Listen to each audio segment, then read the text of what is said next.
안녕하십니까 여러분. 콘택트 렌즈 기초 담당 교수 김영수입니다. 지금부터 콘택트 렌즈 기초 7주차 2차 수업 내용에 들어갈 텐데요. 본격적인 수업 내용에 들어가기 전에 지난 시간에 학습했던 내용을 간략하게 요점 정리해 보면 결국은 소프트 콘택트 렌즈의 재질적 특성상 우리 눈에 착용했을 때 각막의 모양에 정확하게 위치를 중앙에 위치시키고 또한 각막 전면의 곡률 반경에 콘택트 렌즈 후면의 베이스 커브를 정확하게 일치시켜 줄 수만 있다면 기본적으로는 눈에 착용했을 때 소프트 콘택트 렌즈의 굴절력의 변화가 나타나지 않는다. 하지만 이런 두 가지 상태에 문제가 발생한다면, 즉 안경사가 정확하게 소프트 콘택트 렌즈를 피팅하지 못한다면 굴절력의 변화는 당연히 나타날 수 있게 되고, 또한 이러한 것과 관계없이 개인적인 눈의 건조 상태, 즉 눈물의 분비량에 따라서 안구건조증이 있는 사람과 안구건조증이 없는 사람에게서 눈물의 양의 차이에 의해서 고함수율 콘택트 렌즈와 저함수율 콘택트 렌즈와 같이 소프트 콘택트 렌즈의 함수율에 따라서도 당연히 굴절률의 변화가 나타나기 때문에 수분의 양이 달라지니까요. 이런 굴절률의 변화에 의해서 당연히도 소프트 콘택트 렌즈의 굴절력의 변화가 나타날 수 있다. 마지막으로 이러한 소프트 콘택트 렌즈의 단순한 굴절력의 변화가 아니라 동공 크기에 따라서 소프트 콘택트 렌즈의 광학부 크기가 비정상적으로 그 사람이 가지고 있는 동공의 크기보다 광학부가 크다면 상관없지만 동공의 크기보다 소프트 콘택트 렌즈의 광학부의 크기가 작다면 이러한 광학부 중심이 아니라 주변 부분을 통해서 들어온 빛도 눈 안쪽에 결상되기 때문에 할로 현상, 달무리 현상이라고 했죠. 그다음에 플레어, 빛번짐 현상과 같은 이런 다양한 문제들이 초래할 수 있고 더 나아가서 복시를 유발할 수 있겠다. 따라서 안경사라면 이러한 문제들을 정확하게 이해하고 소프트 콘택트 렌즈를 처방했을 때 발생할 수 있는 다양한 굴절력의 변화거나 시력적인 흐림에 대해서 이해하고 그런 것들을 콘택트 렌즈 착용자에게 정확하게 설명해 줄 수 있어야 하겠습니다.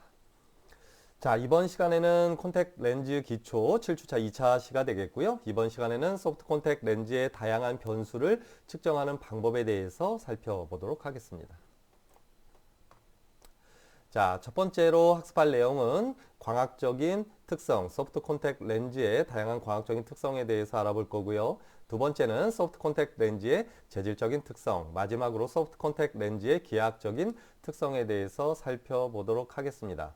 여러분들은 이런 내용을 통해서 소프트 콘택트 렌즈의 다양한 특성을 이해할 수 있고 또한 이런 내용을 통해서 임상에 나아갔을 때 소프트 콘택트 렌즈의 다양한 변수들을 실제로 안경사로서 측정할 수 있어야 하고 이러한 변수들의 문제가 생겼을 때 나타날 수 있는 다양한 문제점들을 미리 파악해서 적절한 콘택트 렌즈를 피팅할 수 있는 안경사로서의 역량을 기를 수 있습니다. 자, 오늘 학습할 내용은 여러분들 교재 76페이지가 되겠고요. 제7장 소프트 콘택트 렌즈의 변수 측정에 대한 내용을 학습해 보도록 하겠습니다. 여러분들은 이런 내용에서 어떤 변수를 측정하는 방법에 대해서 세부적으로 아는 것도 중요하지만 각각의 소프트 콘택트 렌즈를 구성하고 있는 각각의 그 위치 또는 어떤 부위의 특성 또 이러한 각각의 변수들에 의해서 소프트 콘택트 렌즈가 어떻게 착용되는지 또 착용되었을 때 문제점은 어떠한 이유 때문에 발생하는지에 대한 내용을 토대로 이해했으면 좋겠고요. 결론적으로 얘기하자면 어떠한 소프트 콘택트 렌즈의 변수를 측정하는 그런 방법에 대해 중점적으로 관심을 갖기보다는 그러한 변수들이 어떤 의미가 있는지 또 그러한 변수 자체가 어떠한 의미를 내포하고 있는지에 중점을 두어서 학습했으면 좋겠습니다. 중간중간 내가 중요한 부분은 이렇게 좀 별표를 쳐서 내용을 구성해 놓았으니까 다른 것들은 그냥 편안하게 들어주었으면 좋겠고요. 중요하다라고 얘기하는 부분, 즉 안경사가 임상적으로 반드시 알아야 하는 부분에 관심을 가지고 집중해서 들어주었으면 좋겠습니다. 자, 첫 번째 살펴보도록 하겠습니다. 자, 서론. 현재 만들어지고 있는, 즉 만들어서 판매되고 있는 제품들의 대부분은 주형주조법에 의해서 만들어지고 있습니다. 이것은 지지난 시간에 이미 전부 다 얘기했던 내용이고요. 소프트 콘택트 렌즈를 제조하는 방법은 크게 선반절삭법, 회전주조법, 주형주조법으로 나눠서 구분할 수 있다라고 얘기했고 또 해당 5장에서 설명했듯이 이러한 모든 제조 방법은 역사적 순서에 따라서 발전해 왔고 최종적으로 주형주조법에 의해서 요즘 현대 대부분의 렌즈들이 만들어지고 있다라고 생각하면 좋을 것 같고요.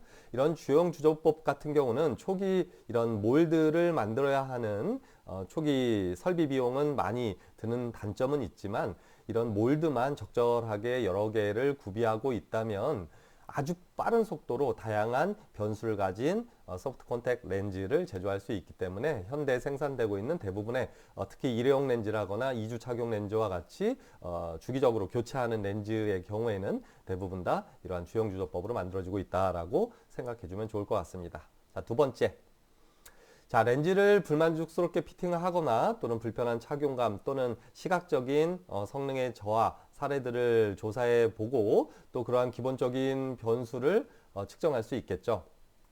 이 내용은 무슨 얘기냐면 안경사가 소비자에게 소프트 콘택 렌즈를 처방했을 때 어떠한 문제가 발생한다면 소프트 콘택 렌즈가 가지는 그런 다양한 변수들을 측정해서 이러한 불편함이 어떠한 이유 때문에 발생했는지를 원인을 파악할 필요가 있고 이 앞에서 내가 밑줄을 긋진 않지만 열정적인 검사자, 즉 열정적인 안경사, 아주 훌륭한 안경사는 그러한 콘택 렌즈를 처방하는 데 그치는 것이 아니라 콘택 렌즈를 처방한 후에 발생한 다양한 문제점들의 원인을 파악하기 위해서 이런 소프트 콘택 렌즈의 다양한 변수들을 확인할 필요가 있겠다. 이런 내용이 되겠습니다.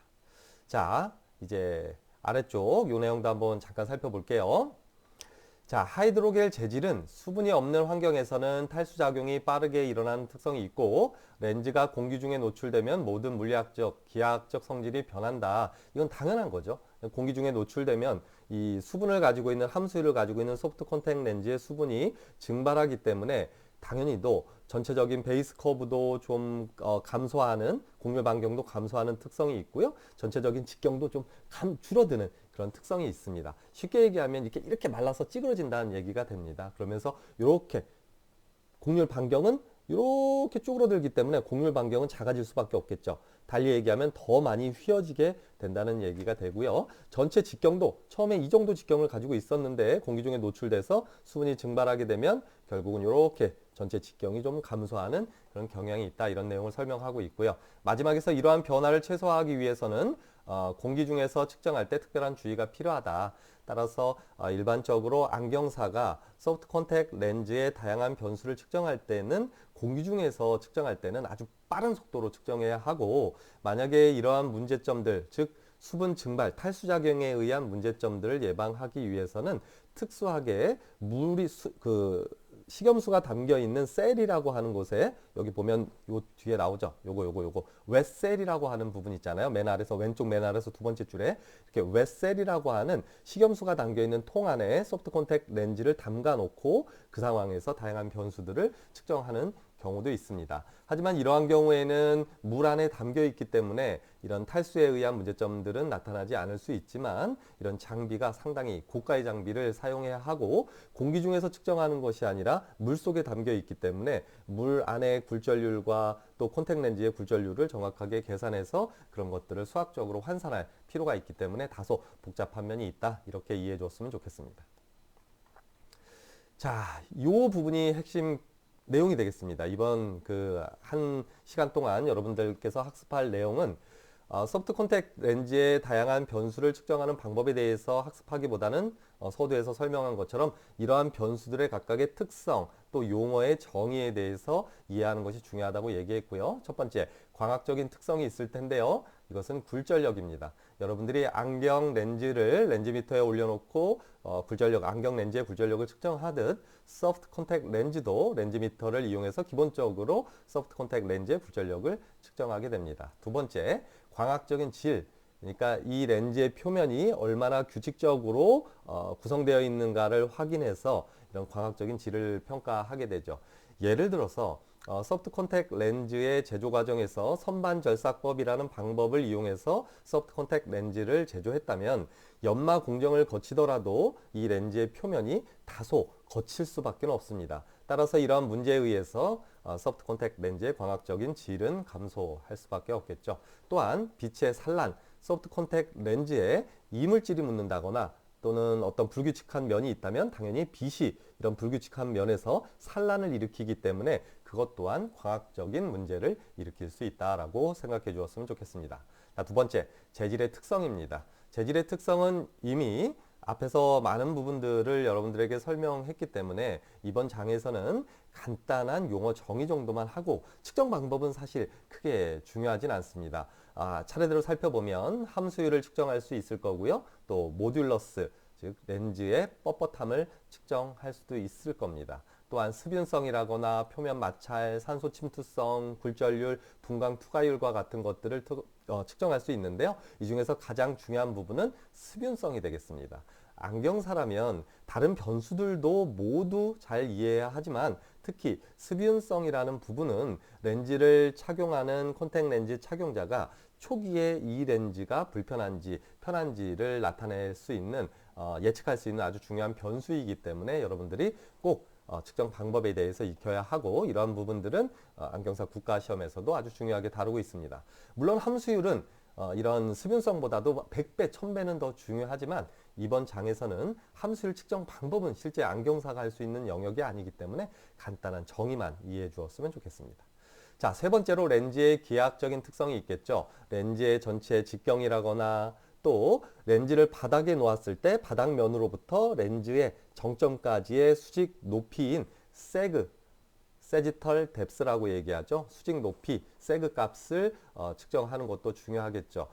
소프트 콘택트 렌즈가 됐던 하드 콘택트 렌즈가 됐던 기본적으로 단순히 그 사람이 가지고 있는 각막의 중심 부분의 곡률 반경을 가지고 소프트 콘택트 렌즈나 하드 콘택트 렌즈로 처방하는 건 올바르지 않겠다. 따라서 여러분들은 실습 시간에 가시용체 직경을 이용하고 가시용체 직경과 그 사람이 가지고 있는 각막 전면의 곡률 반경을 이용해서 세그 값을 환산하고 이 세그 값을 통해서 그 사람에게 최적의 소프트 콘택트 렌즈를 처방하는 방법에 대해서 벌써 한 2주, 3주 차에 걸쳐서 여러분들이 실습하고 있는데요. 이러한 내용들이 실제 임상에 나아갔을 때 정말 중요하게 여러분들이 콘택트 렌즈 착용자에게 소프트 콘택트 렌즈를 편안하게 처방해 줄 수 있느냐 없느냐를 판가름하는 아주 중요한 안경사의 역량이 된다라고 생각해 주었으면 좋겠습니다. 한 가지 아쉬운 건 이러한 그 세그 값을 이용해서 소프트 콘택트 렌즈를 처방하는 방법에 대한 부분은 안경사 국가시험에는 출제되진 않지만 여러분들이 안경사 국가시험보다 더 중요한 안경사로서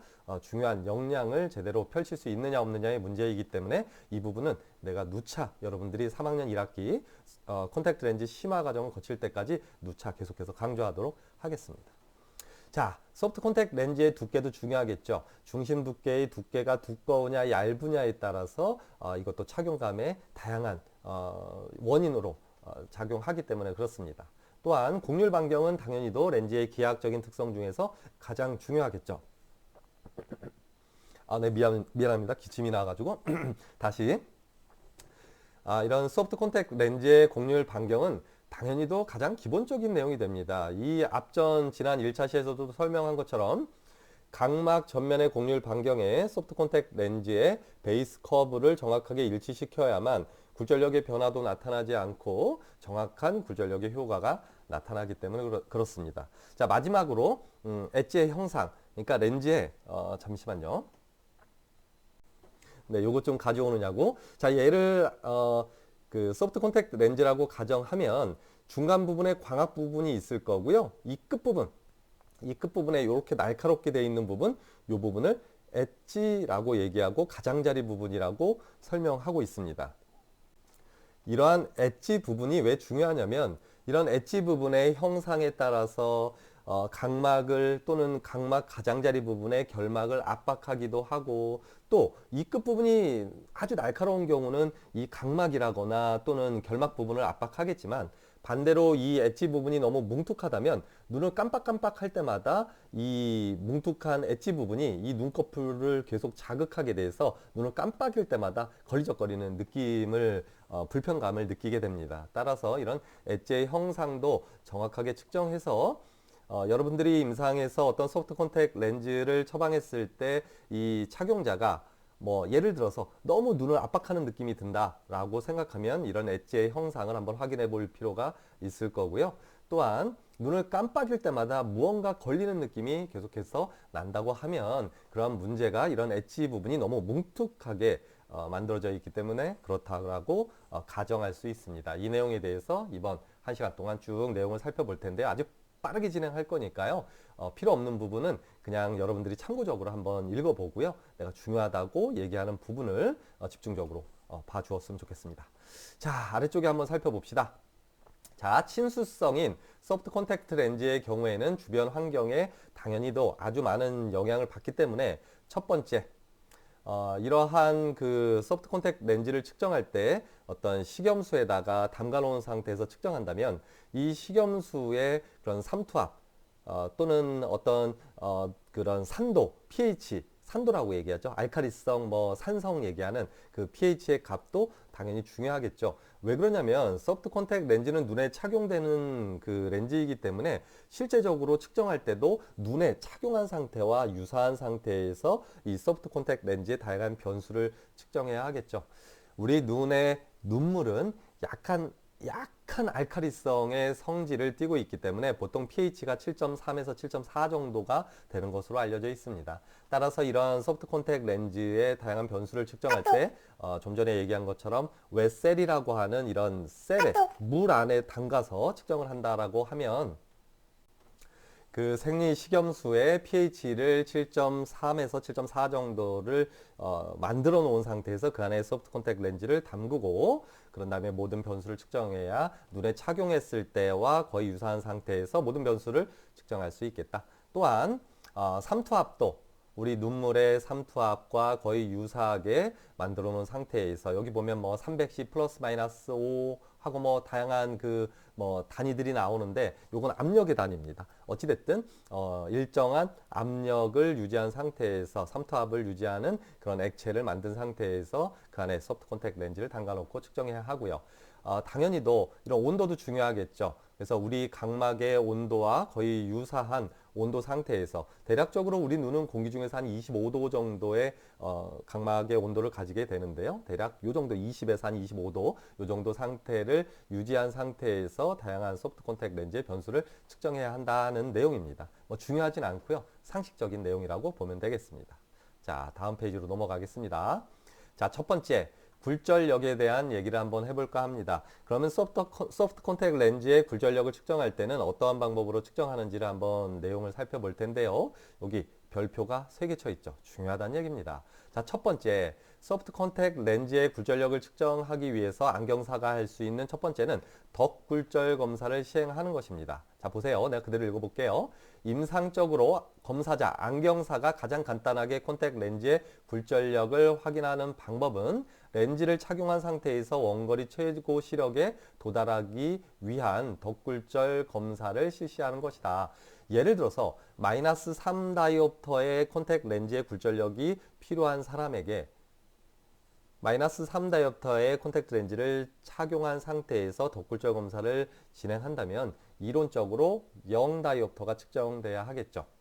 하지만 만약에 마이너스 0.50 다이옵터의 덧굴절 검사 결과값이 나왔다면 내가 처방한 마이너스 3 다이옵터의 렌즈가 마이너스 3 다이옵터가 아닌 마이너스 2.50 다이옵터를 착용했기 때문에 마이너스 0.50 다이옵터만큼 부족한 상태라고 볼 수 있습니다.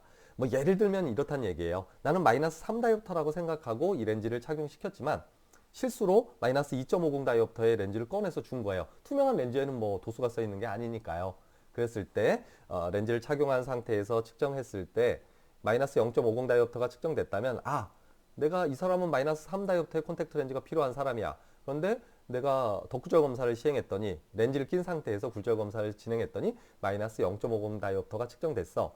라면 0.50 다이옵터가 부족한 마이너스 2.50 다이옵터가 착용된 상태이구나. 따라서 렌즈의 굴절력은 마이너스 2.50 다이옵터라고 가정할 수 있습니다. 하지만 이런 덕구절 검사의 결과를 가지고 판단하기에는 우리 눈에서 여러 가지 다양한 생리학적인 변화, 이전 시간에 배운 것처럼 함수율의 변화라거나 다양한 변수에 의해서 정확하게 측정한다는 것은 사실 물리적으로 불가능하다라고 볼 수 있습니다. 하지만 이론적으로는 가능하다. 중요한 것은 뭐냐면 렌즈미터를 이용해서 안경의 굴절력을 측정하는 것과 마찬가지로 렌즈미터에 소프트 콘택 렌즈를 올려놓고 그 소프트 콘택 렌즈의 굴절력을 측정하는 것이 가장 일반적이라고 보면 되겠습니다. 자, 화면을 조금 확대할게요. 여러분들 여기 왼쪽에 나와 있는 QR코드를 지금 잠깐 동영상 플레이를 멈춰 놓고요. 이 영상을 좀 먼저 봐주었으면 좋겠습니다.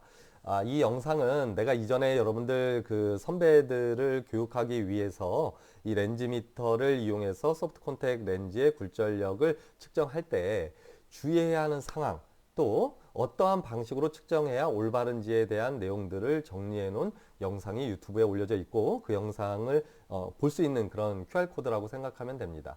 이 장에서는 정말 너무 단순하게 한 4줄로 정리를 해 놓았기 때문에 사실은 이해하기가 조금 어려울 수 있어요. 따라서 이 동영상을 반드시 학습하기를 권합니다. 내가 조금 있다가 이 그림을 그려서 좀 간단히는 설명하겠지만 부족한 부분이 있다면 이 동영상을 살펴보면 아주 자세히 내용을 살펴볼 수 있을 거고요. 자, 어찌됐든 기본적으로 렌즈미터를 사용해서 그 소프트 콘택 렌즈의 굴절력을 측정할 때는 자, 여기 지금 렌즈미터가 되겠고요. 자동식 그 투영식 렌즈미터입니다. 자, 아래쪽에 보면 핵심 키워드는 요거예요. 렌즈 받침대의 구경이 3mm인 광학 렌즈미터를 이용해서 여기다가 소프트 콘택 렌즈를 올려놓고 렌즈 받침대에다가 이 소프트 콘택 렌즈의 굴절력을 측정할 필요가 있겠다. 이때 핵심 키워드는 3mm입니다. 무슨 얘기냐면 기본적으로 안경 렌즈를 측정하기 위한 렌즈 받침대는 그 직경이 대략 한 5mm 정도에서 한 7mm 정도 해당됩니다. 따라서 이러한 안경 전용 렌즈 받침대를 이용하게 되면 소프트 콘택 렌즈를 올려놓았을 때 세그 값의 오차에 의해서 굴절력이 정확하게 측정되지 않는다. 따라서 이 직경이 작은 3mm 정도 되는 콘택 렌즈 전용 받침대를 이용해서 굴절력을 측정해야만 굴절력에 오차가 발생하지 않는다. 이 내용이 핵심 키워드가 되겠습니다. 자, 그럼 그림을 통해서 한번 설명을 한번 해줘 보도록 할게요. 자, 렌즈미터에 이런 렌즈를 올려놓는 받침대가 있습니다. 자, 렌즈미터를 한번 그려볼까요? 렌즈미터가 이렇게 생겨 있죠? 요 옆구리에 보면 측정 핸들이 있을 거고요. 여기에 보면 이렇게 렌즈 받침대가 올려지는 부분이 있을 거고요. 그 다음에 이렇게 생겨 있어서 요 윗부분에 여기 접안 렌즈가 달려 있고 이 접안 렌즈를 통해서 시도 조절을 하는 그런 형태로 생겨 있죠. 이때 요 렌즈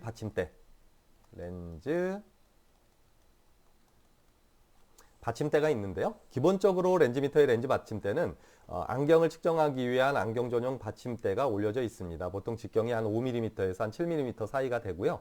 그런데 이러한 렌즈미터를 사용해서 소프트 콘택 렌즈의 굴절력을 측정하게 되면 세그 값의 오차가 발생하게 된다. 결론적으로 그렇습니다. 왜 그런지는 조금 이따 다시 설명하겠지만 이때 요 아랫부분 받침대에 보면 요 쪽에 관찰자 쪽에 이렇게 뚜껑이 하나 열 수 있게 되어 있고요. 이걸 열어보면 여기에 건전지가 2개 이렇게 들어가 있습니다. 전원을 공급해 줄 수 있는 건전지가 들어가 있고요.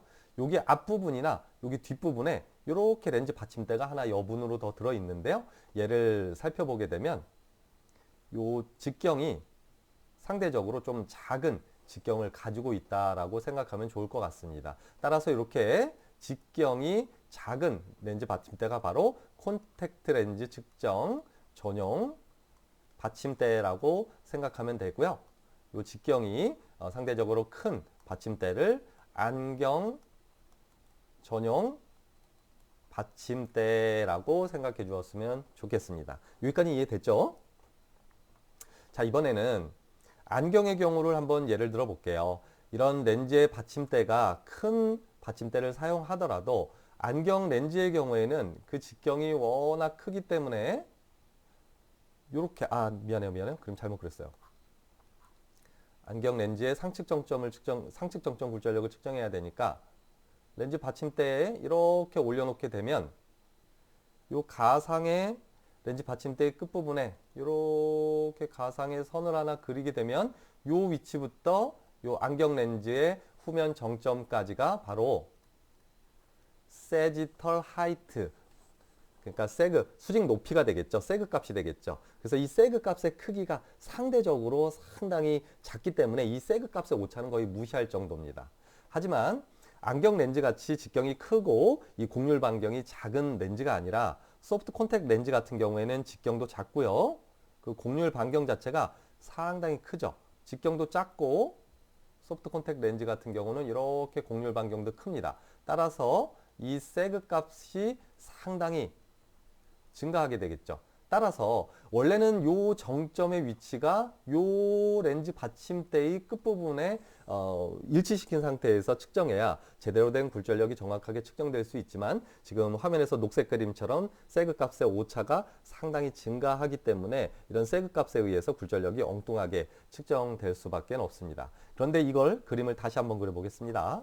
이번에는 렌즈의 받침대를 콘택 렌즈 전용 받침대로 교체한 상태에서 측정했을 때를 가정하도록 하겠습니다. 그러면 직경이 작고 곡률 반경이 큰 경우라고 하더라도 여기 지금 여기까지요. 이렇게 가상의 점을 그었을 때 이 세그 값이 지금 여러분들 보이지 않을 정도로 엄청 작죠. 이렇게 세그 값에 의한 오차가 감소할 수밖에 없습니다. 따라서 여러분들도 임상에서 소프트 콘택 렌즈나 하드 콘택 렌즈의 굴절력을 측정할 때는 반드시 소프트 콘택 렌즈 또는 하드 콘택 렌즈 둘이 합쳐서 콘택 렌즈 전용 받침대, 즉 직경이 구경이 작은 받침대를 이용해서 측정해야만 이 세그 값에 의한 오차가 발생하지 않습니다. 여기까지 이해됐죠? 아주 중요한 내용이고요. 안경사 국가시험에서도 아주 흔히 출제되고 있는 문제이니까 또 여러분들이 임상에 나가서도 반드시 이 상황은 지켜줘야 하는 내용입니다. 자, 그렇다면 이런 경우도 있을 수 있을 것 같아요. 임상에 나아갔는데 내가 소프트 콘택 렌즈의 굴절력을 측정하고자 하는데 콘택 렌즈 전용 받침대가 없이 이렇게 직경이 큰 안경 렌즈 전용 받침대밖에 없다. 그러면 소프트 콘택 렌즈의 굴절력을 측정할 수 없느냐? 오차가 발생한 상태로 그냥 측정해야만 하느냐? 그렇지는 않다는 얘기입니다. 자, 그림을 한번 두 가지를 그려보겠습니다. 자, 첫 번째, 아까도 얘기한 것처럼 이렇게 기본적으로 안경이든 콘택 렌즈든 렌즈의 마이너스 면을 렌즈미터의 받침대에 올려놓고 상측 정점 굴절력을 측정하는 것이 원칙입니다. 하지만 이런 경우에는 아까도 설명한 것처럼 이 세그 값의 오차에 의해서 렌즈의 굴절, 소프트 콘택 렌즈나 하드 콘택 렌즈의 굴절력에 오차를 발생시킬 수 있다고 설명했죠. 그런데 만약에 임상에 나아가거나 아니면 실습을 하는 중간에 소프트 콘택 렌즈 전용 받침대를 분실해서 사용할 수 없는 경우에는 그럼 그래도 정확하게 측정해야 될 거 아니에요. 그런 경우에는 어떻게 해야 될까? 이겁니다. 여러분이라면 어떠한 방식으로 측정해서 안경 전용 받침대를 이용해서 소프트 콘택 렌즈의 굴절력을 정확하게 측정할까요? 잠깐 한 10초 정도 고민해보는 시간을 가졌으면 좋겠습니다. 자, 시작. 자, 여러분들 중에서 아마도 내용을 이해한 친구들도 있을 겁니다. 어떻게 하면 이 세그 값의 오차만 줄이면 되는 거거든요. 그죠? 일단은, 자, 이때는 소프트 콘택 렌즈를 이렇게 뒤집어 놓아서 거꾸로 물측 정점 굴절력을 측정하면 되겠습니다. 이 내용도 아주 중요한 거예요. 지금 별표 내가 30만 개 쳤죠? 여러분들 똑같이 별표를 30만 개 쳐야 합니다. 안경 렌즈든 콘택 렌즈든 이런 광학 렌즈는 물측 정점 굴절력과 상측 정점 굴절력은 다를 수밖에 없습니다. 특히 렌즈의 두께가 두꺼우면 두꺼울수록 이러한 상측 정점 굴절력과 물측 정점 굴절력의 오차는 크게 발생하게 됩니다. 자, 일단 그 얘기는 접어두고 지금 세그 값의 오차만을 일단 고려하게 된다고 하면 지금 화면에서 봤을 때 세그 값의 크기가 어떻습니까?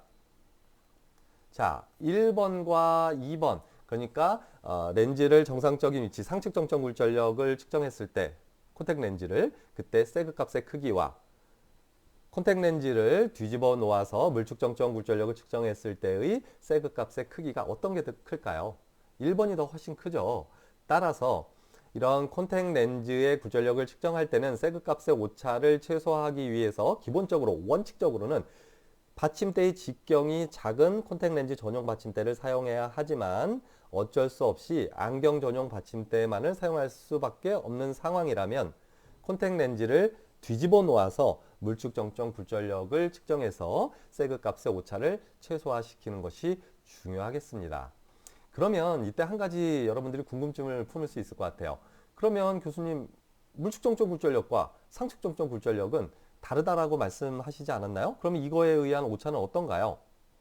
초록색 같이 원칙적으로 상측 정점 굴절력을 측정해야 하는데 물축정점 굴절력을 측정했으니 그것도 또 오차로 발생하지 않을까요? 라는 질문을 할 수 있어요. 맞는 얘기입니다. 하지만 이런 콘택트 렌즈 같은 경우는 안경 렌즈와는 다르게 중심 두께가 워낙 얇기 때문에 상측 정점 굴절력과 물축 정점 굴절력의 차이가 상대적으로 그렇게 크게 나타나지는 않습니다. 따라서 여러분들이 어쩔 수 없는 상황에서는 이렇듯 콘택트 렌즈를 거꾸로 뒤집어 놓아서 플러스 면을 바닥으로 놓은 상태에서 물축 정점 굴절력을 측정해서 세그 값의 오차를 줄여주는 것이 물축 정점 굴절력과 상측 정점 굴절력의 오차 값보다 더 영향을 적게 받기 때문에 따라서 세그 값의 오차를 줄여주는 데 집중해서 콘택트 렌즈를 뒤집어 놓고 물축 정점 굴절력을 측정하는 게 중요하겠다. 이게 핵심 키워드가 되겠습니다.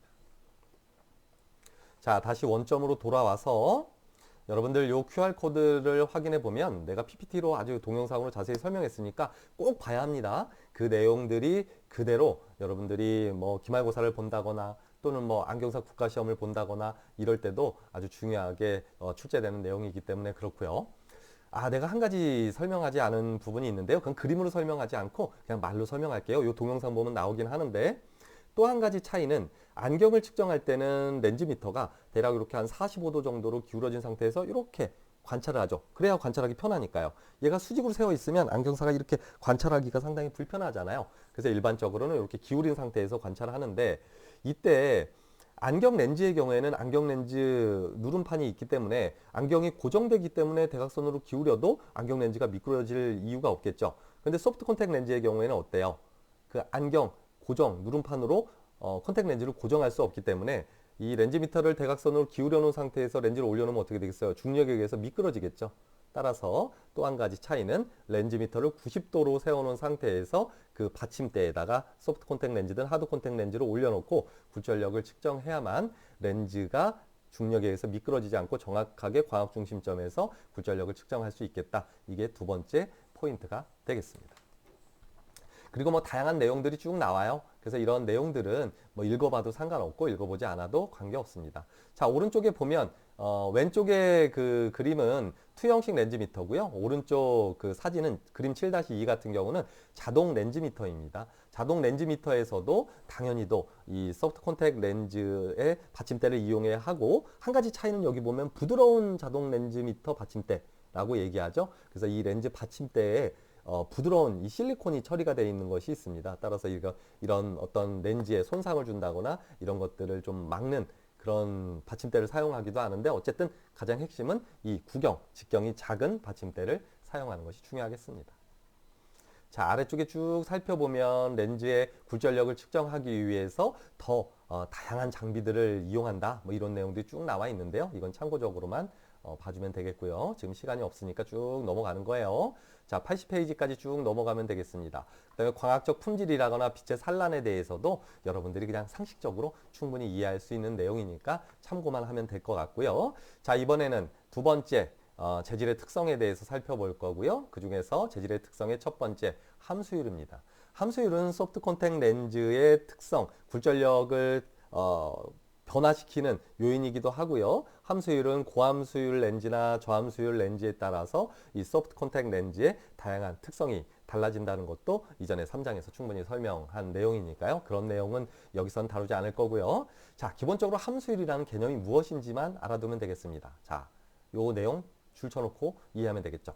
콘택트 렌즈를 건조 상태에서 무게를 측정하고요.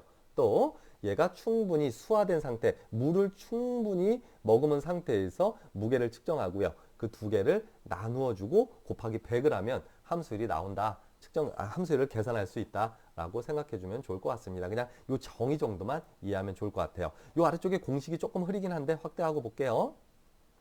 뭐 영어로 샬라 써 있긴 하지만 자 봐봐요. 기본적으로 이 위쪽의 공식을 한번 살펴보면 Hydrated Material 얘는 뭐냐면 기본적으로 그 물이 머금어져 있지 않은 상태에서의 재질의 무게를 측정하고요.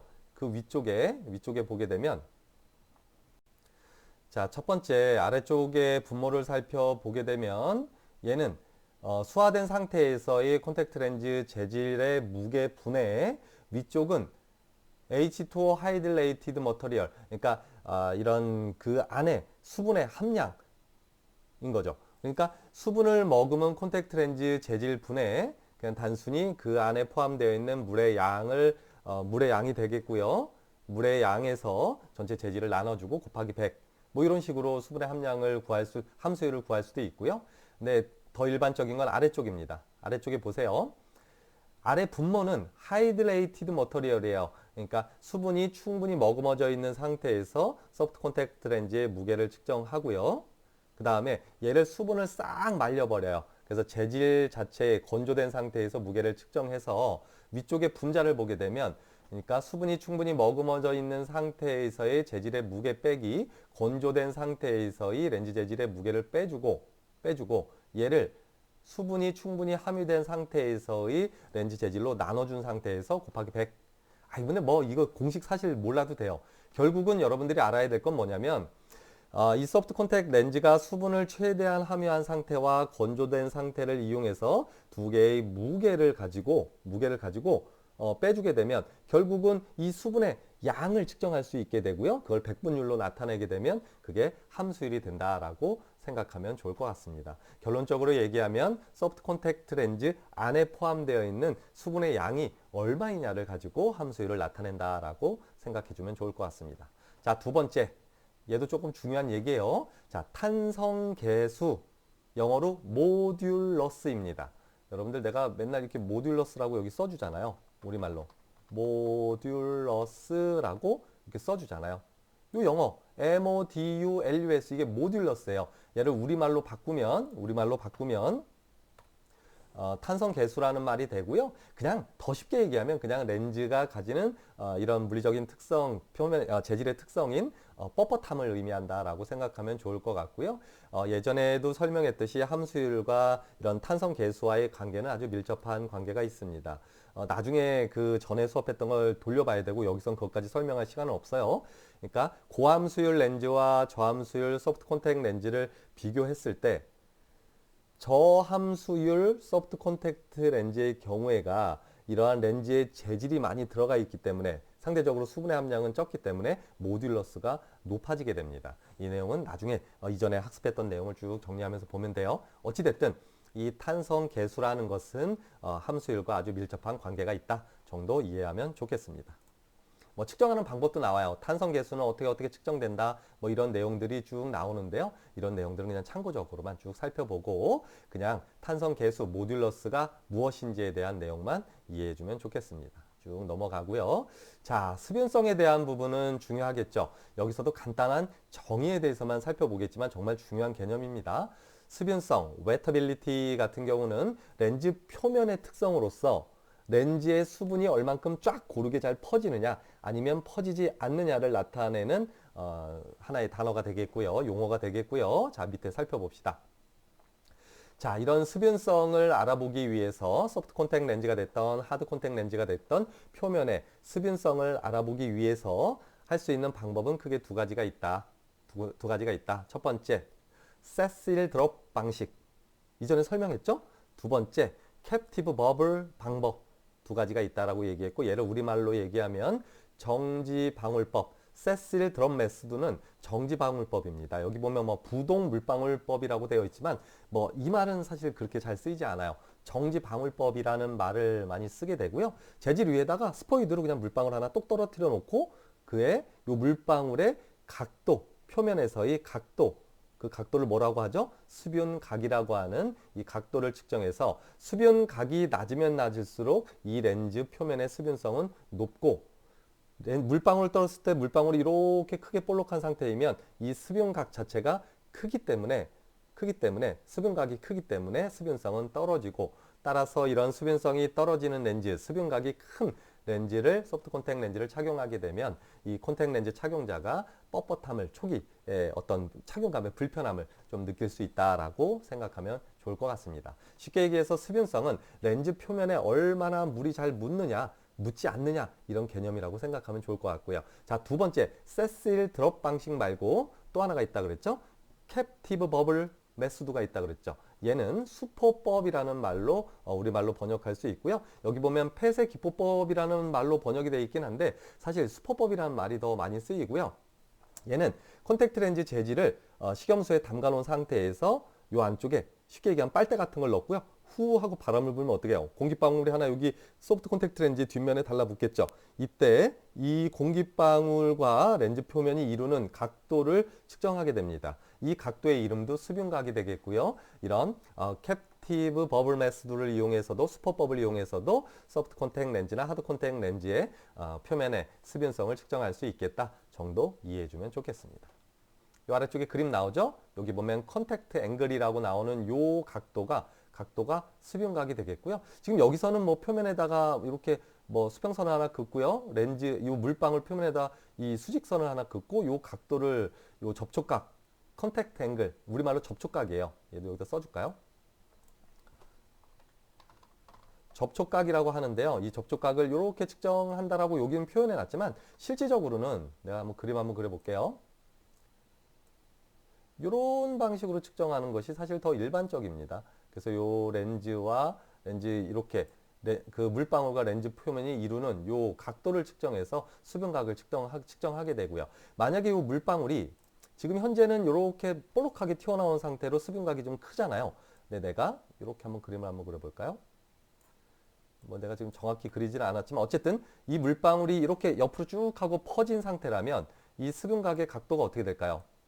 수변각의 각도가 이렇게 줄어들게 되겠죠. 내가 지금 그림을 이게 잘 못 그려서 하여튼 그렇긴 한데 이 물방울의 끝부분이 여기에 닿아 있다라고 보면 어쨌든 수변각이 좀 작아진다는 건 알 수 있잖아요. 내가 여기서 지금 그림 마음대로 못 그려서 그래요. 어찌됐든 그래서 이런 수변각이 물방울이 표면에 전반적으로 퍼져 있어서 이 수변각이 감소한다면 수변성이 높아져서 착용감이 편해진다라고 이해해주면 좋겠습니다. 자, 그렇게 해서 쭉 넘어가고요.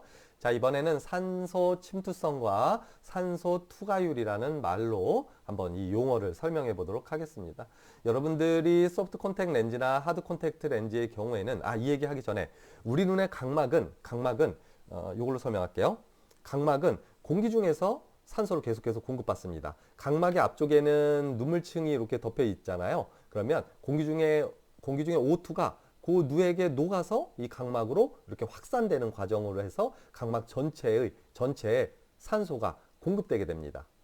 그런데 이 각막에다가 콘택트 렌즈를 착용시키게 되면 공기 중에 O2가 이 소프트 콘택트 렌즈든 하드 콘택트 렌즈 재질에 일단 맞닿잖아요. 그런데 이 콘택트 렌즈가 산소를 얼마나 투과시켜 줄 수 있느냐 없느냐를 나타내는 그런 단어가 바로 첫 번째 산소 침투성입니다.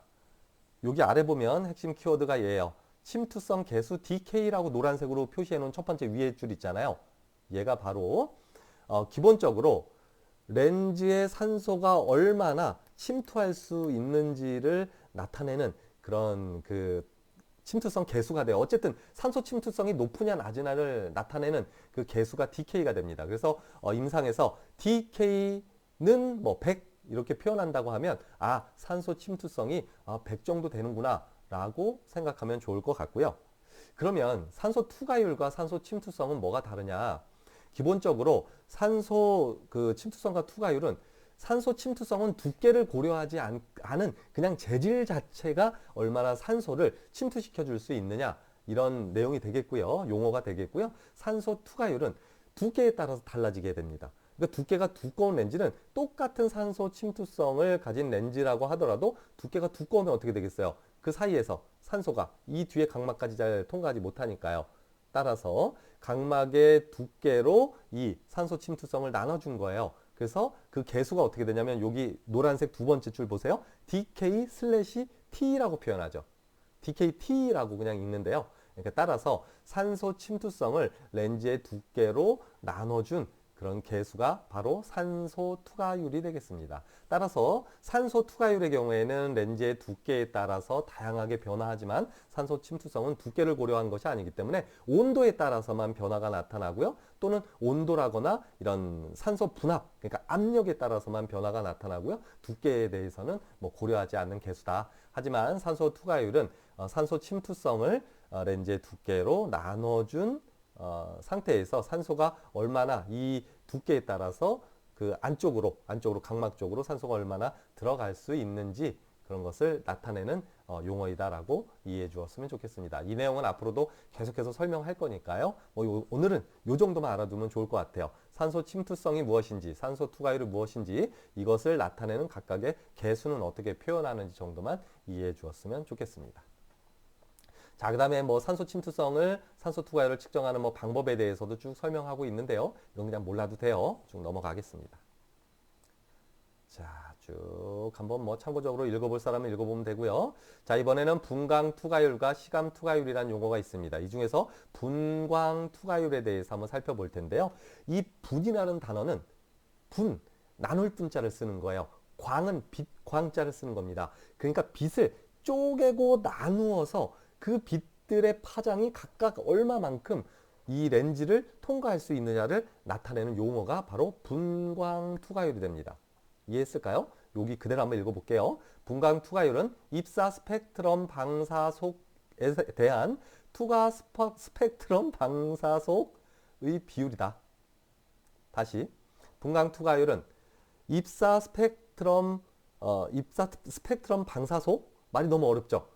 그러니까 결국은 빨주노초 파남보 각각의 파장별로 콘택 렌즈를 들어갔겠죠. 이게 입사 스펙트럼 방사속입니다. 그랬을 때 이 뒤쪽으로 빨주노초 파남보의 파장의 빛들이 얼마만큼 투과되느냐를 나타내는 말이 분광 투과율이 되겠고요. 위쪽 그래프 한번 살펴볼게요. 자, 위쪽 그래프에서 일단 파란색 그래프를 한번 봅시다. 예를 들어서 어떤 콘택 렌즈를 놓고 이쪽에서 빨주노초 파남보의 빛을 쫙 하고 비추었을 때 이쪽에 투과된 파장들이 어떻게 변화가 나타나는지를 살펴보면, 자 보세요. 파란색 그 그래프만 일단 보세요. 렌즈를 투과한 후에 200나노미터에서 300나노미터까지의 빛은, 그러니까 약간 보라색 계열이죠. 자외선 계열의 파장들은 거의 투과하지 못하고, 그 다음에 300에서 400나노미터 정도 되니까 이제 파란색 계열 파장도 그렇게 많이 투과하지는 못하는 상태인데 보라색보다는 조금 더 많이 투과하게 되고요. 그 다음에 쭉 500, 600, 700나노미터, 그러니까 뭐 빨간색, 그 초록색, 노란색, 뭐 빨간색 이런 계열들은 70%까지 이렇게, 퍼센트잖아요. 70%까지 투과하는 그런 그림을 보여주는 거고요. 이게 파란색 같은 경우가, 자 보세요. 24살, 여기 보면 24세, 24-year-old human cornea.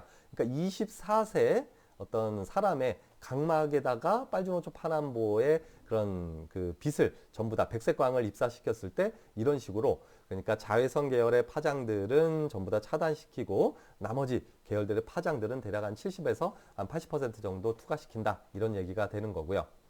또 위쪽에 보세요. 빨간색 그래프를 한번 보세요. 존슨 앤 존슨 비전 케어에서 회사에서 나온 세노필콘 A라는 콘택 재질의 콘택 렌즈를 사용해서 이런 분광 투과율을 검사했더니 어떻게 되는지 한번 봅시다. 200에서 300 사이, 그러니까 한 250나노미터의 파장은 대략 한 15% 정도 투과시키네요. 지금 잘 안 보이죠? 여기 정도 빨간색 점점점점을 보면 지금 여기 250나노미터의 파장, 그러니까 여기도 거의 뭐 보라색 파장, 거의 그쪽 파장이라고 보면 돼요. 자외선 계열이라고 거의 보면 돼요. 자외선 계열의 파장은 이렇게 대략 한 15% 정도 차단하고, 200나노미터 조금 넘는 데는 어때요? 거의 전부 다 차단시켜서 하나도 투과하지 못하는 상황이고요. 이러다가, 자 수직선을 이렇게 한번 그려볼게요. 그러면 대략 한 400나노미터부터 그 뒤에 800나노미터까지는 어때요? 빛이 쭉 보면 아이고, 이렇게 하면 안 되지. 아이고, 미안. 몇 퍼센트? 거의 100%다 투과시켜준다. 그러니까 이건 무슨 얘기냐면 이 존슨앤존슨 비전이라는 아큐브 회사 이름이 존슨앤존슨이에요. 아큐브에서 나온 출시되고 있는 세노필콘 A라는 재질을 가진 콘택 렌즈를 가지고 분광 투과율 검사를 했더니 이 렌즈는 400나노미터 이 안쪽에 파장들은 대부분 다 차단시켰다. 그러니까 무슨 얘기냐면 약간 청색 계열부터 시작해서 보라색 계열 또 자외선은 거의 대부분 차단시켜주고 그 이후에 파장들은 모두 다 통과시켜주는 그런 렌즈의 분광 투과율을 가지고 있는 렌즈다라고 생각해주면 좋을 것 같고요. 이 분광 투과율의 개념은 상당히 좀 어려울 수 있는데 조금만 확대해 볼게요. 결국은 이 분광 투과율이라는 것은 빨주노초 파남보 또 뭐 자외선 계열 또 적외선 계열의 모든 가시광선뿐만이 아니라 모든 파장의 빛을 입사시켰을 때 어떤 파장의 빛은 차단시켜주고 또 어떤 파장의 빛은 뭐 100% 투과를 시키고 어떤 빛의 파장은 뭐 한 70%만 통과시키고 이런 것들을 파장별로 확인해 볼 수 있는 그런 검사법이 되겠고요. 그 용어가 되겠습니다. 그래서 분광 투과율 검사를 일반적으로 하는 이유는 각각의 파장별로 얼마만큼의 어떤 파장을 잘 투과시키는지 또 자외선은 이 렌즈가 콘택 렌즈가 차단시켜 줄 수 있는지 또 없는지 이런 것들을 확인할 때 사용하는 것이 바로 분광 투과율이고요. 분광 투과율 검사가 되겠습니다. 벌써 50분이 지나서요. 조금만 더 빠르게 지나갑니다. 자, 그 다음에 중요한 것이 콘택 렌즈의 이제 기하학적인 특성에 대해서 살펴볼 텐데요. 자, 첫 번째 직경입니다. 이 직경은 뭐 상당히 중요하겠죠. 콘택 렌즈 직경이 14mm인지 15mm인지 16mm인지 또는 10mm인지 8mm인지에 따라서 그러니까 어떤 사람의 각막 크기를 측정하고 소프트 콘택 렌즈의 경우에는 그 각막의 크기는 실제로 측정할 수 없으니까 가시홍채 직경을 대신 측정하잖아요. 그래서 가시홍채 직경보다 오른쪽 1mm, 왼쪽 1mm, 위쪽 1mm, 아래쪽 1mm에서 전체적인 직경이 2mm 크게 소프트 콘택 렌즈는 처방하게 되고요. 또한 하드 콘택 렌즈의 경우에는 각막의 크기, 즉 가시홍채 직경보다 1mm, 1mm 작게 전체 직경이 2mm 작게 처방하죠. 따라서 이러한 하드 콘택 렌즈가 됐던 소프트 콘택 렌즈가 됐던 이 직경도 그 사람이 가지고 있는 각막의 크기에 맞추어서 크게 하거나 작게 해야 하니까 어떤 소프트 콘택 렌즈를 처방했을 때 문제가 발생한다면 과연 내가 처방한 소프트 콘택 렌즈의 직경이 어느 정도 되고 실제 이 사람이 가지고 있는 가시홍채 직경이 얼마인가를 확인해서 문제가 될까 안 될까를 안경사로서 판단을 할 수 있겠습니다. 자, 이번에는 세그 값 또는 수직 높이, 세지털 뎁스라고 얘기하는 세그 값에 대해서 얘기하면 내가 내용을 한번 그대로 읽어볼게요. 콘택 렌즈의 세그 값 또는 수직 높이, 세지털 뎁스, 영어로 SAG 줄여서 세그라고 합니다. 는 렌즈의 엣지에서 렌즈의 전면 정점 또는 후면 정점까지의 수직 거리를 나타낸다. 결국은 바닥에 렌즈를 엎어 놓았을 때 바닥부터 렌즈의 정점까지를 나타내는데요. 기본적으로 우리가 전면 정점까지는 측정하기가 쉽지 않기 때문에 후면 정점까지를 일반적으로 세그 값의 높이로 측정하는 것이 일반적이고 소프트 콘택 렌즈의 어떤 정확한 피팅을 위해서는 당연히도 이 사람이 가지고 있는 각막의 세그 값과 동일한 세그 값을 가지는 소프트 콘택 렌즈나 하드 콘택 렌즈를 처방하는 것이 가장 핵심 키워드가 되겠습니다. 따라서 여러분들은 단순히 그 사람이 가지고 있는 각막 전면의 곡률 반경에 소프트 콘택 렌즈의 후면 곡률 반경을 맞추는 것이 아니라 그건 정말 1차원적인 처방이 되겠고요. 더 중요한 건 훌륭한 안경사라면 그 사람이 가지고 있는 각막의 세그 값을 측정해서 소프트 콘택 렌즈의 세그 값을 맞추어 주는 것이 중요하겠다. 이때 중요한 것은 뭘까요? 여기까지 각막 요 수평, 직경 얘가 뭡니까? 가시홍채 직경이죠. 가시홍채 직경을 측정하고 그 사람이 가지고 있는 각막 전면의 곡률 반경을 가지고 계산을 통해서 결국은 세그 값을 환산해 줄 수 있고 이 세그 값을 환산해 준 것을 가지고 그 값을 동일하게 소프트 콘택트 렌즈에 적용시켜서 세그 값을 일치시켜 준다고 하면 아주 편안하고 정확한 소프트 콘택트 렌즈나 하드 콘택트 렌즈 처방이 되겠다라고 이해해 주면 좋겠습니다. 이 내용은 나중에 또 자세히 설명해 주도록 하겠습니다. 또한 두께에 대한 면도 중요하겠죠. 조금 확대해 볼게요.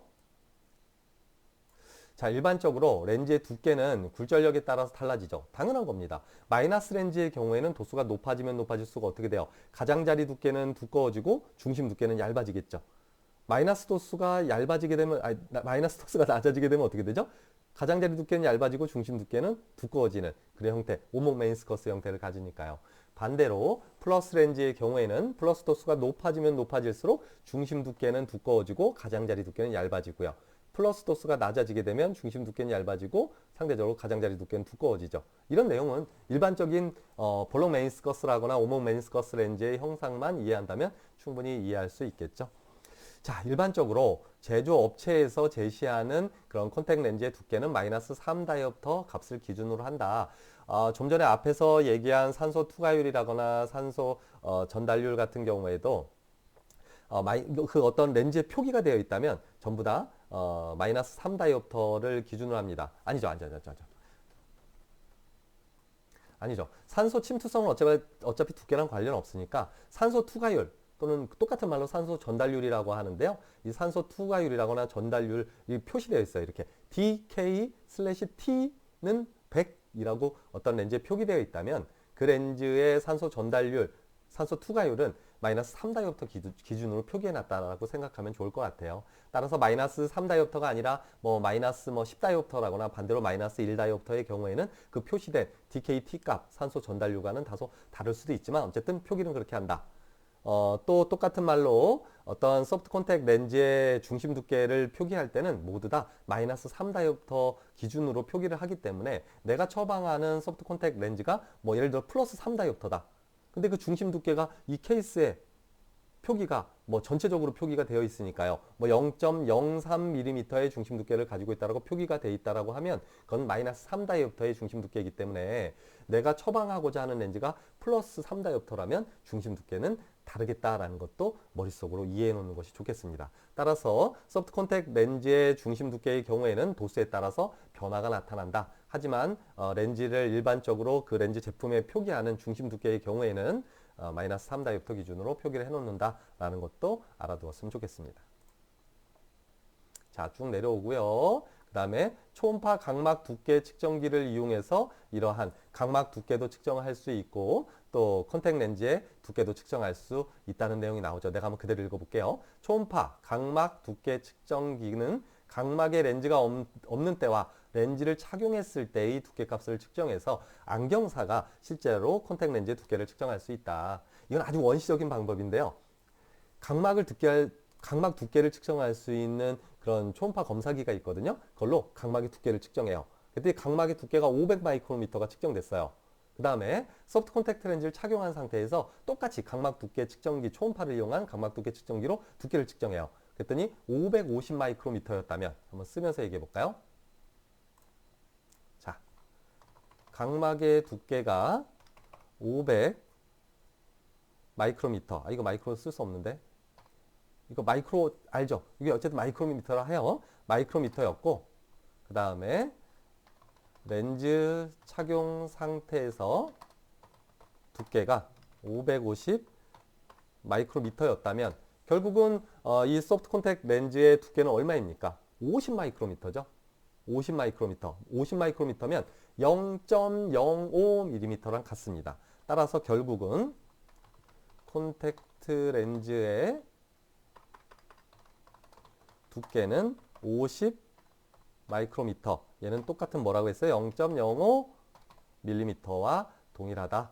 이런 식으로 해서 상당히 이건 좀 원시적인 측정이긴 한데요. 요즘엔 이렇게 측정하지 않아요. 그냥 어떤 이런 특수 장비들을 이용하면 소프트 콘택트 렌즈의 두께 그냥 측정할 수 있거든요. 두께를 측정할 수 있는 장비들이 있어요. 그렇게 측정하지만 어쨌든 안경사는 그런 장비를 사용하기는 사실 실질적으로 제조회사가 아닌 이상은 어렵거든요. 그랬을 때 여러분들이 안과에 근무하게 되면 이 초음파 각막 두께 측정기 같은 경우는 아주 흔하게 있거든요. 그래서 각막 두께 측정하고 소프트 콘택트 렌즈 착용시키는 상태에서 두께 측정하고 그러면 손쉽게 정확하지는 않을 수 있지만 그래도 손쉽게 콘택트 렌즈의 중심 두께를 측정할 수 있다라고 생각해 주면 좋겠습니다. 자, 쭉 내려오고요. 이제 곡률 반경에 대한 얘기를 좀 한번 해볼 텐데요. 곡률 반경은 크게 세 가지로 나누어진다라고 생각하면 좋을 것 같아요. 자, 첫 번째, 전면 광학부의 곡률 반경, 영어로 얘기하면 프론트 옵틱 존 레디우스라고 얘기하고요. 요요요 줄임말 잘 받으세요. FOZR, FOGR이라고 하거든요. 이 용어가 가끔 나와요. 어떤 그 시험에 나온다는 얘기가 아니라 어떤 여러분들 책을 볼 때 보면 그러니까 알아야 된다고요. F가 프론트, 옵틱 존, 옵틱 존은 광학부란 뜻이거든요. 그래서 전면부, 광학부의 곡률 반경을 의미해요. 그래서 앞쪽이 얼마나 휘어져 있는지를 나타내는 거고요. 두 번째, 뒷면, 소프트 콘택트 렌즈의 뒷면, 광학부의 곡률 반경도 중요하겠죠. 얘는 백 optical zone radius라고 얘기합니다. 백은 뒤쪽을 얘기하는 거고요. optical zone은 광학부를 얘기하는 거고요. radius는 곡률 반경을 얘기하는 거니까. 그래서 후면에 후면에 렌즈 후면에 곡률 반경이라는 단어도 중요하겠고요. 세 번째로 후면의 평균 베이스 커브라는 말도 중요한데요. 얘가 가장 핵심 키워드가 되겠죠. 그러니까 뭐냐면 후면, 렌즈 후면에 광학부뿐만이 아니라 요 주변 부분까지 합쳐서 결국은 평균을 낸 거예요. 그러니까 예를 들어서 콘택트 렌즈 후면 요 부분의 곡률 반경과 또 주변 부분의 곡률 반경이 약간 차이가 좀 있을 수 있거든요. 그래서 두 개를 평균을 낸 상태가 바로 여러분들이 일반적으로 알고 있는 각막 전면에 맞추어야 하는 콘택트 렌즈의 베이스 커브가 되겠습니다. 따라서 일반적으로 여러분들은 사실 이 전면 광학부 곡률 반경은 크게 안경사가 관심 가질 부분은 아니에요. 또 후면의 광학부의 곡률 반경도 중요하겠죠. 후면의 광학부의 곡률 반경을 그러니까 각막의 전면의 중앙 부분의 곡률 반경에 맞추어야 하니까요. 하지만 일반적으로 안경사라면 세 번째 후면의 광학부와 주변부까지 평균 곡률 반경이 다르니까요. 중앙 부분은 구면이고 가장자리 갈수록 조금 이렇게 약간 상대적으로 좀 평평하게 구성이 되거든요. 꼭 비구면 렌즈가 아니더라도. 그러니까 얘 두 개의 곡률 반경을 평균을 낸 것이 바로 후면의 평균 곡률 반경이 되겠고요. 얘를 영어로 베이스 커브, BC라고 표현하고 우리말로는 기본 커브라고도 표현합니다. 그래서 안경사가 알아야 할 건, 중요하게 알아야 할 건 3번이죠.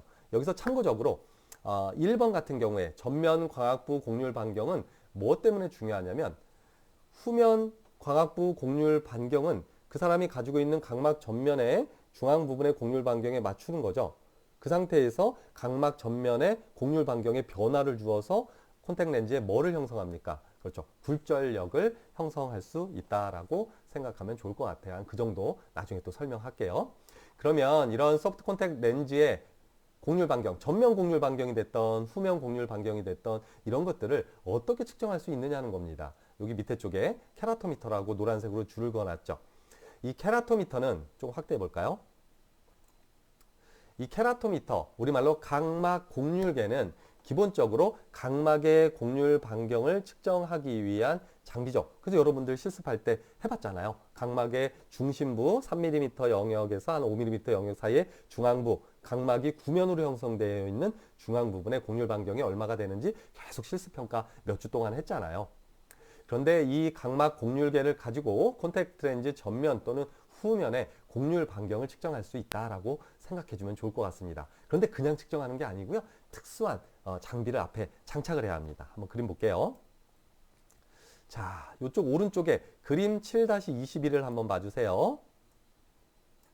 자, 요 앞쪽에 보면 케라토미터가 어디에 놓이는 거냐면 요쪽에 지금 케라토미터가 있고요. 그 다음에 요 네모 박스, 내가 지금 빨간색으로 네모 박스 친 오른쪽 부분에 여러분들이 요렇게 케라토미터로 검사를 하는 거죠. 이때 사람의 눈을 일반적으로 보는 건데요. 그 대물 렌즈 앞쪽에 사람이 이렇게 얼굴 받쳐놓는 그 앞쪽에다가 이렇게 삼각형 형태로 생겨 있는 프리즘, 삼각 프리즘 그 위에 여기 파란색 부분은 웨셀이에요. 이렇게 물이 담겨 있는 통이거든요. 그래서 이렇게 삼각 프리즘을 앞에다 딱 장착을 해요. 그 다음에 그 삼각 프리즘의 윗면에다가 웨셀을 올려놓고요. 그 안에 식염수가 담겨 있겠죠. 그 안에다가 소프트 콘택트 렌즈를 이렇게 담가 놓으면 됩니다. 그럼 어떻게 될까요? 이 케라토미터에서 빛이 광원이 쭉 하고 입사해서 그 다음에 어디로 갑니까? 이렇게 여기 렌즈의 후면으로 가겠죠. 렌즈 후면으로 갔다가 다시 어떻게 돼요? 반사돼서 다시 이쪽 프리즘으로 나왔다가 이 빛이 어떻게 될까요? 그렇죠. 다시 케라토미터를 통해서 관찰자에게 관찰이 되게 됩니다. 그러면 여러분들이 그 마이어 이미지가 3개가 보여지듯이 이런 특수한 프리즘 받침대 위에다가 웨셀을 올려놓고 소프트 콘택트 렌즈를 놓게 되면 이 후면의 곡률 반경을 마이어 이미지 3개를 똑같이 눈 측정할 때처럼 맞추게 되면 그 소프트 콘택트 렌즈의 후면의 곡률 반경을 측정할 수 있고, 렌즈를 뒤집어 놓으면 전면의 곡률 반경도 측정할 수 있다. 따라서 이런 케라토미터에다가 앞쪽에다가 이런 삼각 프리즘을 장착하고 웨셀이라는 식염수가 담겨 있는 물통 안에 소프트 콘택트 렌즈를 담가 놓은 상태에서 그 곡률 반경을 측정할 수 있다라고 생각해 보면 좋겠습니다. 다시 화면 좀 줄이고요. 자, 이제 마지막 내용 하고 수업 정리하도록 하겠습니다. 자, 마지막은 엣지입니다. 엣지. 소프트 콘택트 렌즈의 이 끝부분, 엣지의 형상에 따라서 어떤 것들이 차이가 나는지, 또 안경사는 왜 이 엣지에 대한 부분을 알아야 하는지에 대한 내용을 한번 설명하고 마무리 짓도록 하겠습니다. 이 빨간 줄 쳐놓은 부분만 한번 읽어볼게요. 렌즈의 주변부 주위의 전면과 후면을 이어주는 부분. 말이 좀 어렵죠? 이렇게 전면과 후면이 이어지는 이 부분, 이렇게 하면 이해하기 쉽죠? 전면에 곡률 반경이 이렇게 생겨 있을 거고요. 후면이 이렇게 곡률 반경이 생겨 있으면 어찌됐든 이렇게 만나는 끝부분을 여기 두 손가락이 만나는 이 끝부분을 엣지, 우리말로 가장자리라고 한다. 정의는 이해됐죠? 그 다음에 요 밑에 파란 줄 중요한 내용입니다. 소프트 콘택트 렌즈의 엣지 단면도 프로파일은, 이 엣지의 단면도 프로파일은 일반적으로 어떻게 하냐면 소프트 콘택트 렌즈를 커터칼로 탁 잘라요. 그러면서 이 단면을 모양을 보는 거예요. 확대시켜서. 그걸 엣지 단면도 프로파일이라고 합니다. 뭐 어려운 말 아니에요. 그냥 엣지의 그 형상을 관찰한다라고 생각하면 좋아요. 어찌됐든 엣지의 단면도 프로파일은 착용감이나 각막, 염색과 관련하여 눈에 착용했을 때 성능에 크게 영향을 미친다. 뭐 이 어려운 말 다 필요 없어요. 결국은 소프트 콘택트 렌즈를 착용했을 때 이 엣지가 착용감에 아주 중요한 역할을 한다라고 정의하고 넘어가면 됩니다. 자, 이 아래쪽 중요하겠죠? 엣지의 형태는 크게 3가지로 나누어집니다. 여기다 별표 쳐놓으세요. 첫 번째, 둥근 엣지. 두 번째, 칼날 엣지. 자, 세 번째, 끌 모양 엣지. 이건 중간 단계를 얘기하는 거예요. 다시 윗부분, 이렇게 하면 2개 다 보이죠? 자, 엣지는 크게 끝부분이 둥근 형태의 엣지가 있고 아주 칼날같이 날카로운 형태의 엣지가 있고 그 중간 형태의 끌 모양 엣지가 있다라고 생각하면, 이 끝이 아니에요. 끌은 뭐냐면, 이거 어떻게 설명하지? 이렇게 뭐 나무 같은 거 이렇게 팍팍팍 넓적한 걸로 이렇게 파내는 걸 끌이라고 하거든요. 뒤에서 모양 보여줄게요. 자, 그림을 보세요.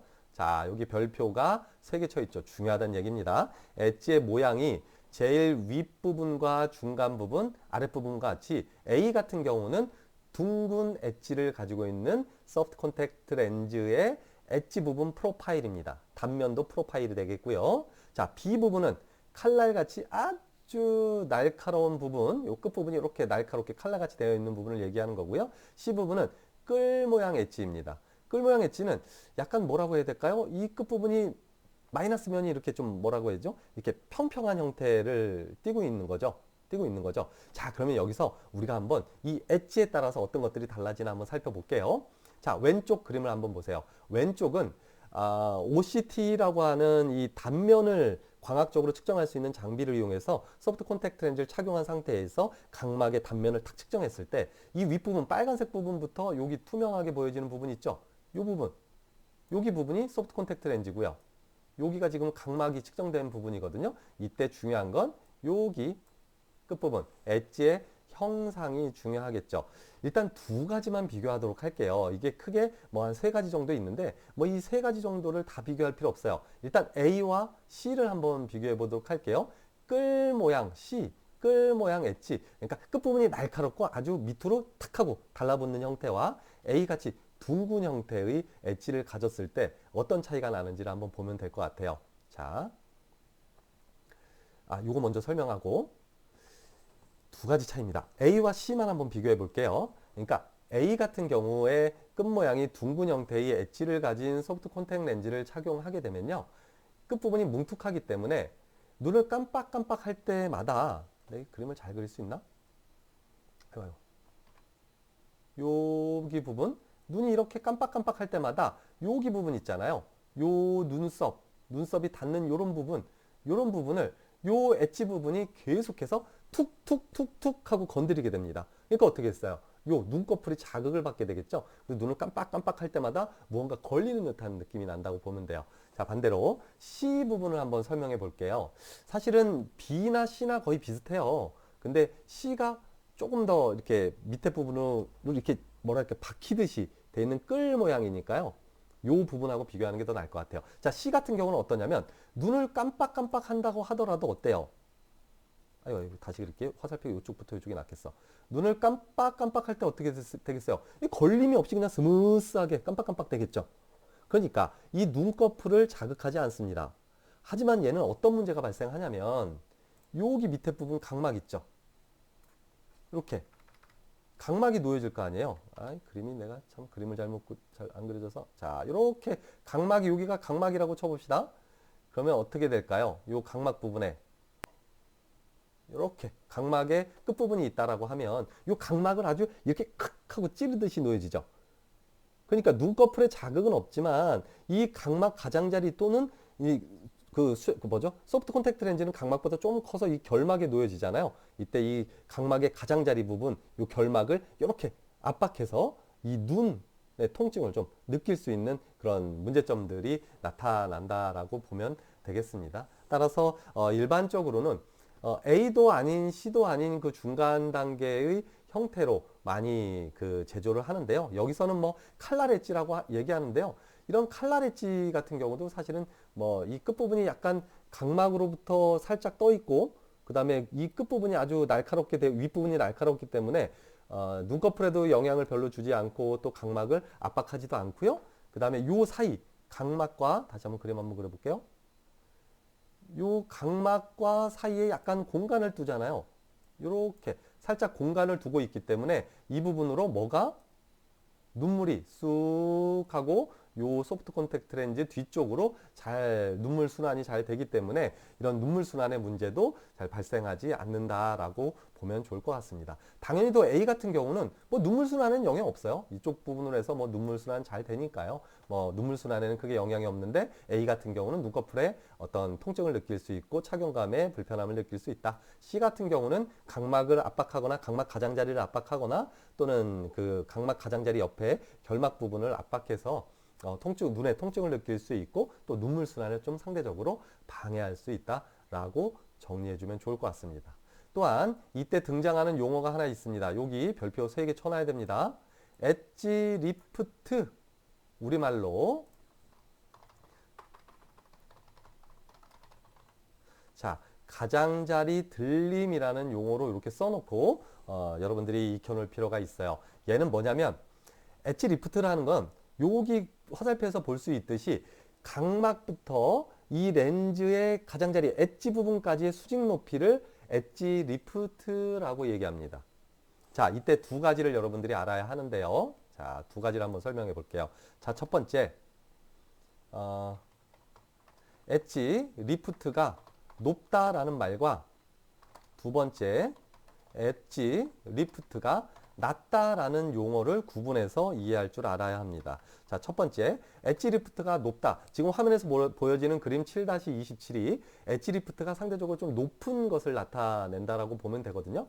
엣지 리프트가 높은 경우에는 가장자리를 이렇게 어떻게 표현할까요? 요 가장자리를 엣지가 이렇게 감싸주지 못하고 이렇게 좀 떠 있는 상태잖아요. 그렇기 때문에 어떻게 되겠어요? 피팅 상태가 가장자리를 이렇게 딱 눌러주게 되면 렌즈가 잘 움직이지 않겠지만 엣지 리프트가 떠 있기 때문에 렌즈가 상대적으로 움직임이 많아지는 플랫한 피팅이 됩니다. 플랫한 피팅.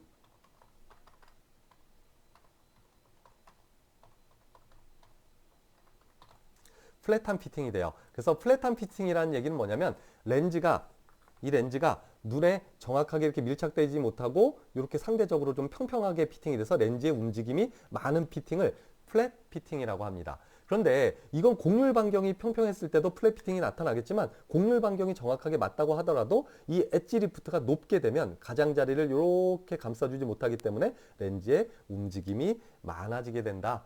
대신 장점이 있겠죠. 엣지 리프트가 높으면 어떤 장점이 있겠죠? 플랫한 피팅이 되겠지만 상대적으로 어떤 장점을 가지고 있죠? 그렇죠. 눈물 순환은 잘 된다. 단점은 플랫 피팅이 된다는 단점이 있는 거고요. 장점은 눈물 순환이 잘 된다는 장점을 가지고 있다라고 보면 됩니다. 반대로 엣지 리프트가 낮다는 얘기는 이 위쪽에 한 C 같은 경우를 보면 될까요? 얘는 뭐 엣지 리프트가 하나도 없잖아요. 각막하고 완전히 밀착됐잖아요. 이렇듯 엣지 리프트가 낮은 경우에는 스티프한 피팅이 됩니다. 그러니까 렌즈의 엣지 부분이 여기를 꽉 하고 감싸기 때문에 렌즈의 움직임이 거의 없어요. 꽉 맞는 피팅이 된다는 얘기가 되는 겁니다. 따라서 렌즈의 움직임도 적어서 착용감은 좀 편해질 수 있겠지만 뭐 각막을 압박하는 문제가 아니에요. 이제 피팅 상태의 문제예요. 각막을 꽉 하고 압박해서 렌즈의 움직임이 적어서 착용감이 편할 수 있겠지만 어떤 문제가 될까요? 그렇죠. 눈물 순환이 되지 않는다는 단점을 가지고 있는 겁니다. 이 부분을 잘 이렇게 정리해 놓고 이게 별표 3개 아주 중요합니다. 엣지 리프트가 높은 경우에 어떤 문제가 발생하고 또 어떤 장점이 있는지, 엣지 리프트가 낮을 때는 또 어떤 변화가 나타나는지에 대해서 이해하는 것이 중요하겠고요. 또한 엣지의 모양에 따라서 어느 부분 눈꺼풀의 통증을 느끼게 될지, 각막 또는 결막 부분의 통증을 느끼게 될지 이런 엣지의 모양에 따라 달라집니다. 따라서 여러분들이 임상에 나아갔을 때 어떤 사람에게 소프트 콘택 렌즈를 처방했을 때 눈꺼풀의 통증을 느낀다면 당연히도 이 엣지의 형상을 확인하거나 또는 엣지의 형상을 안경사가 확인할 수 없다면 제조회사에 지금 이 제품의 엣지 모양이 어떻게 만들어져 있는지를 자료를 요청해서 그 자료를 통해서 엣지의 형상과 그 사람의 불편함을 연결시켜서 확인하고 그 문제를 다른 엣지 형상으로 바꾸어 주어서 해결할 수도 있을 겁니다. 또한 어떠한 소프트 콘택 렌즈를 처방했는데 피팅 상태가 너무 플랫해서 움직임이 많다면 당연히도 소프트 콘택트 렌즈의 베이스 커브를 조정해서 움직임이 없게 만들어줘야 하겠지만 소프트 콘택트 렌즈의 베이스 커브를 조정했는데도 불구하고 움직임이 너무 많다면 어떻게 해주면 되겠어요? 엣지 리프트를 상대적으로 낮은 형태의 엣지 리프트가 낮은 소프트 콘택트 렌즈로 처방하면 되겠죠. 그죠? 반대로 너무 밀착이 돼서 렌즈의 움직임이 너무 없어요. 이때 소프트 콘택트 렌즈의 베이스 컵을 좀 플랫하게 만들어서 움직임이 좀 있게 만들어주면 좋은데 소프트 콘택트 렌즈의 그 베이스 커브를 조정했는데도 불구하고 렌즈의 움직임이 없다면 어떻게 해주면 되겠어요? 엣지 리프트를 높은 렌즈로 주문을 해주게 되면 상대적으로 움직임이 많아질 수 있겠다. 따라서 안경사라면 이런 엣지의 형상에 따른 어떤 문제점 또 엣지의 형상을 바꾸어서 소프트 콘택 렌즈나 하드 콘택 렌즈의 움직임까지도 조정해 줄 수 있다는 것을 알아둘 필요가 있겠습니다. 자, 이렇게 해서 이번 수업은 마무리 짓고요. 다음 시간에는 8장 소프트 콘택트 렌즈의 디자인과 피팅에 대해서 학습해 보도록 하겠습니다.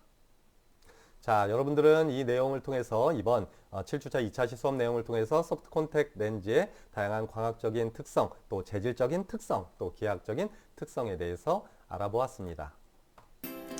여러분께서 이번 시간에 학습한 내용 중에서 가장 핵심이 되는 부분은 사실 렌즈 미터를 이용해서 어떻게 소프트 콘택트 렌즈의 구절력을 측정할 것인가에 중점을 두고 학습해 주었으면 좋겠고, 두 번째로 소프트 콘택트 렌즈의 가장자리를 의미하는 엣지 부분의 형상에 따라서 어느 부분의 통증을 느끼는지 콘택트 렌즈 착용자의 그러한 문제점들을 해결해 줄 수 있길 바랍니다.